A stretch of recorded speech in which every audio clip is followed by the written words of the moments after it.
So are you shocked that her media tour is not, at least so far, moving the numbers or quelling the panic on Team Blue?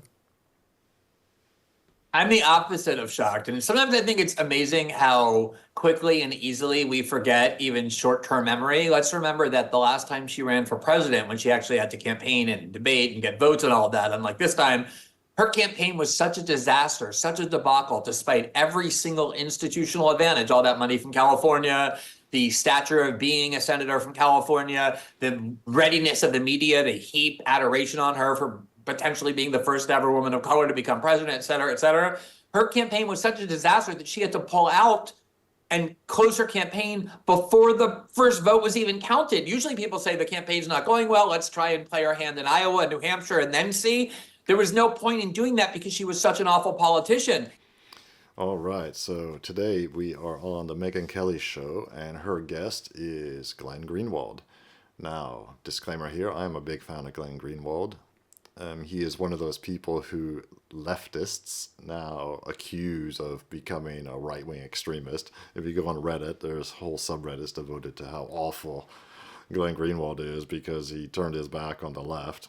You know, they seem to think that they can they seem to think that they alone decide who is a good leftist and a bad leftist. And I don't think I respect Glenn Greenwald because he says it like it is. You know, I think he probably does have quite a few, maybe what we would call old school liberal views, but he says things like they are. You know, he'll go on Tucker Carlson, back when Tucker Carlson was on Fox, and he'll talk to him, even though they probably have a lot of different views. I've seen him interviewed by all sorts of people. Here he is with Megyn Kelly, and you know, he will call out bad ideas, bad policies by the Democrats and by the Republicans. He just seems to be a straight shooter, and I really have a lot of respect for him because of that. So let's see what they're talking about. Oh, well, we know what they're talking about. They're talking about Kamala Harris, as you heard. That people have such a short memory. They forget how absolutely nobody was interested in her at all when she was, you know, in the primaries as a Democratic candidate in the Democratic primaries in 2016. Yeah, she was absolutely horrible. And now suddenly she's the candidate of joy in 2024. Let's hear what they have to say. And then also, the entire 3.5 years that she was vice president, she was a complete national joke, an international joke, because every time she opened up her mouth, it turned into something incredibly embarrassing and cringeworthy. And I think a lot of us did forget that in what was some very well-engineered theater around the supposed excitement that people had when she emerged, got imposed by the Democratic Party elite on the party and in the country. And people kind of forgot just how inept and incompetent she is as a politician. Their obvious strategy was based on that. Let's keep her away from the media. Let's make sure she has very, very few unscripted moments. And the problem for them is that wasn't working. They had to roll the dice. They had to send her out on her own. And even in the most loving, embracing, gentle arms that they sent her into, The View, Howard Stern, Stephen Colbert, doesn't get any more worshipful than that. She completely fell on her face, even in front of them. And I think people are starting to realize and remember who she really is. Yes, that one exchange with Sonny Hostin, who's been advocating for Kamala Harris since the conversation first turned to, could we sub out Joe Biden? What would we do? Would we have an open primary? Could we get Michelle Obama instead? And she kept saying, we're not interchangeable as Black women. It has to be Kamala. She can do it. She loves Kamala Harris. And it was obviously not an attempt to trip up Kamala Harris, and yet tripped up she got, where Kamala Harris answered her question about how she's different from Joe Biden, whether she would have done anything differently.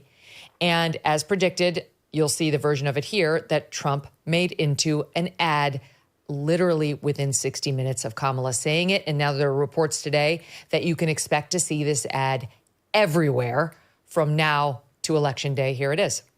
Well, if anything, would you have done something differently than President Biden during the past 4 years? There is not a thing that comes to mind in terms of, and I've been a part of most of the decisions that have had impact? I'm Donald J. Trump, and I approve this message. Oh, you gotta love Trump and his campaign. That was brilliant. Just take her quote there from the show and say, I'm Donald J. Trump and I approve this message. Absolutely brilliant. Trump, he's showing a return to form recently, because I was kind of down on Trump. I've been down on him, for months now, because he's just has seemed lackluster, and he just didn't have that 2016 spirit like he had. In 2016, he was a bull in a china shop, and it was glorious. No, he's much older now, of course, but he's still got it. He's still got it when he wants to be funny. And in the last few days, he's really ramping up the rhetoric. So I think we're going to be seeing a lot of liberal heads exploding. Let's see what these guys have to say. And Glenn, it's interesting because I'm sure they thought going to friendly outlets would protect her. But sometimes being in a friendly outlet can lead to your guard being down, and you don't realize, and I don't think Sonny Hostin realized either, when you're in danger. I know, but Megyn, all that's completely true, and I agree with all of that. Nonetheless, I think it's worth noting how unbelievable and remarkable and confounding it is that she cannot answer that. It was like that question never occurred to her before. She didn't say, no, I think Biden did a great job. She didn't say, yeah. She said, you know what? Nothing that comes to mind, as though that question had never occurred to her to even think about. She's like, maybe I'll get back to you. I can think of it later. When you're running for president and you're the vice president of a very unpopular president on his road to losing, when the country believes that everything is on the wrong track, that all they want is change, the very first question that you have to be prepared to answer in her position is, how would you have been different than Joe Biden? Now, obviously, she can't just throw him under the bus and say, like, oh, everything he did was terrible. He was a terrible president. I intend to. But there's so many diplomatic ways that you answer that. 2020 is different than 2024. We have new challenges. We can do more of this, less of this. I think what happened is, this is what I really believe, is that Democratic elites really are so arrogant in terms of how non-Democratic voters think, how they process information. They really believed that they could win the election by just avoiding substance altogether. That was obviously their plan from the very beginning.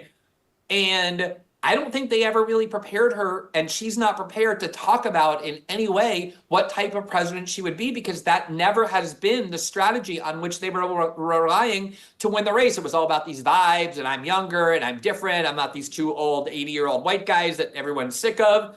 That gets you a little bit. That gets you a boost in the polls, like you said, that sugar high.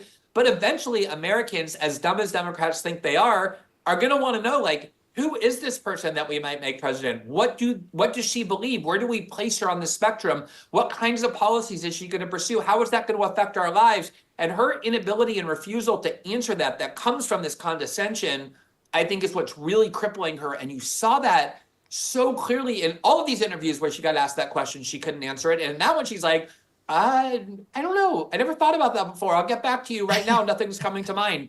That is stunning. It's a nightmare for her team. I almost feel bad for them. So those answers, her general inaptitude as a politician, are what's keeping these numbers so low, among other things. I mean, the Biden policies were not a success, and she is associated with them. And it's leading to some open panic, and it's leading to some sound analysis of some bad numbers. I'm going to give you both. Here's James Carville with the on-camera equivalent of those headlines I just read you in the intro. Watch. The only thing I feel is the election's coming November 5th. And I'm scared to death, and I'll get a time to, obviously. You're not in a reflective mood. Not in a particular reflective mood right now. I'm very, very concerned and very What does scared. Harris need to do with the month left? All right, the 7 month left. Let's start. We got 26 days. Yep. Today is gone. You're going to lose 4th of the hurricane. They're doing all this and sitting down with 60 Minutes and sitting down with Colbert. I have a press conference. I get to ask the question. You'd like to see her do more press conferences? I'd like her to put more things in place. I would put President Obama out to make that. He's only got a 92% approval with Democrats. So I would have President Clinton going on these local TV stations talking about how tariffs are going to destroy the economy of Wisconsin or Michigan or anywhere else, because they have never worked. But we're just letting that go. So is he wrong?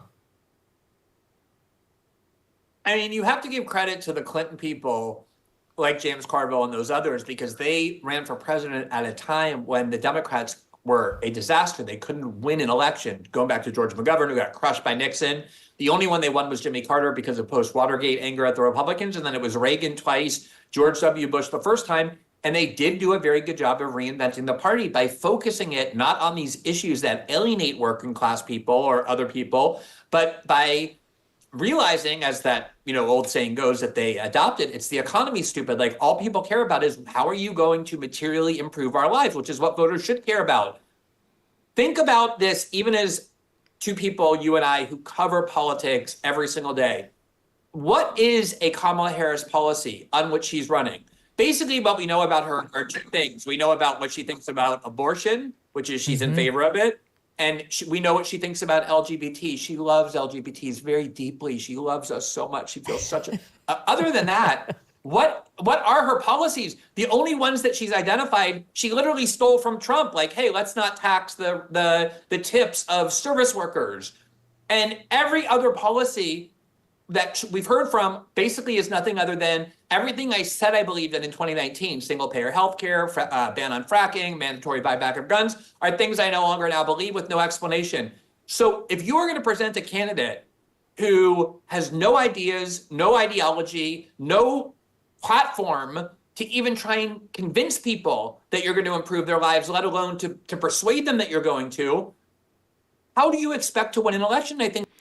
Well, Glenn Greenwald, as always, makes loads of great points. He's very incisive, very well spoken. He's smart, and he knows his stuff. He's done a lot of studying of previous elections, and he knows the candidates inside and out. He knows their policies, or lack thereof. In Kamala Harris's case, she just changes on a whim without any...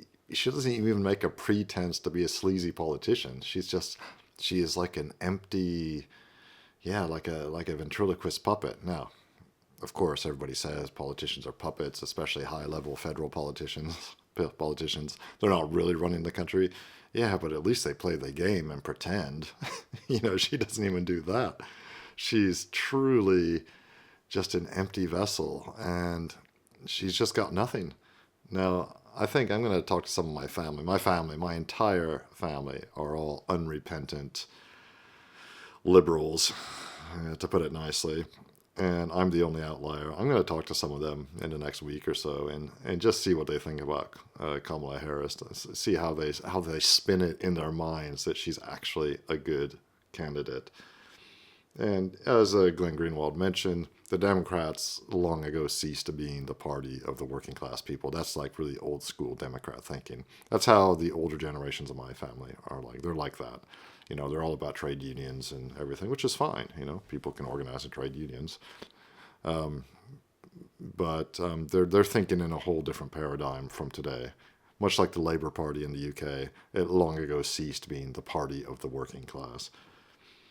And people do. They vote for the material improvements they will see in their lives. I don't always think that's a good thing. I think you should also think about the overall health of your society first, and then foreign policy and things like that much, much later. But that's the way it is. That's just the way people think. All of us. So let me know what you think about Glenn Greenwald here on Megyn Kelly's show. I thought it was a pretty interesting little clip. Glenn Greenwald, I always highly recommend him for anything. You can see him all over the place on YouTube if you find him a compelling guest like I do. So anyway, like and subscribe. That's it for today. It really helps me grow the channel and keep making content for you.